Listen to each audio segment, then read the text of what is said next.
So today we're going to be talking about ALC settings and what are the best settings for this controller right here, which is the Elite Series 2. I see a lot of controller ALC videos, but I don't ever see anybody like setting up ALC videos for specific controllers. And I've tried a lot of ALC settings, and a lot of them were for like PlayStation controllers mainly, and like maybe regular Xbox controllers. But this is the Elite Series 2, and if you don't know about the Elite Series 2, you can actually take off the thumbstick and adjust the tension on both of them. And right now I have mine set to the max tension, which is, I think it's old Xbox 360 controller tension. So everybody's settings are going to be different when it comes to ALC, especially it depends on what kind of controller you're using. These ALC settings are going to be best for an Xbox Series 2 Elite controller. Is I do a 4 dead zone, and what the dead zone is going to do on a 4, I have bare minimum stick drift. So if I barely touch it, I'll get a little bit of stick drift, but it's nothing too crazy. It's nothing I can't work with. At a threshold, 2 is a gravy spot for this controller. I felt like 2 is really good. And then I can't play, I've tried everything under 10 from 0 to 9. And 10 feels the best on this controller. I don't think linear is good for this controller, especially if you have tension settings on. 10 is going to be like that classic feel, and it is going to be the absolute best response curve setting you're going to want for this controller. You're not, I promise, I've tried it. I've spent hours and hours and hours testing every single response curve setting. I mean, literally from 1 to 10, and 10 absolutely feels the best. And then of course we run 450 yaw and 450 pitch. And do not, I know I see a lot of people using turning, or the turning and the ramp up time. I don't recommend that, because that is nothing but inconsistencies in your aim. These right here are going to be raw settings, and you're gonna have a much better time with this. You're gonna have a much better time learning the muscle memory with this, opposed to having any of these 4 on. And same goes with ADS.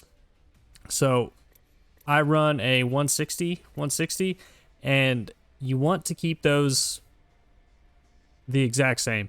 I don't recommend having a lower pitch speed, because when you're on slanted surfaces and you're aiming diagonally, it slows it down, right? So when you're aiming down, it'll slow it down real bad. Like right now, this is all consistent. If I lower the pitch speed, it slows when I go to a diagonal position, or down, of course.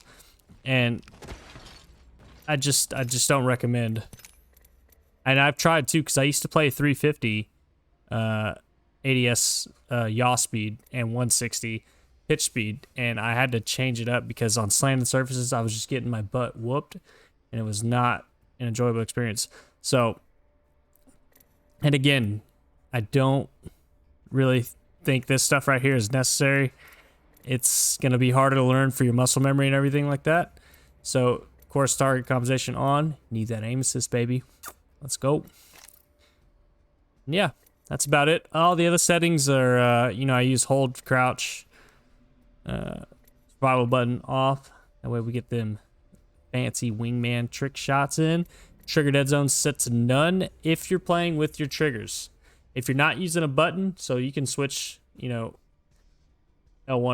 or LT and LB. A lot of people do.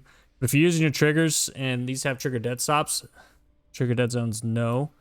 And cursor menu speed, the faster the better. I'm slowly getting more used to upping the speed on this. Of course, none of that stuff matters. Movement dead zone small. Inverted look, preference, vibration, always off, baby.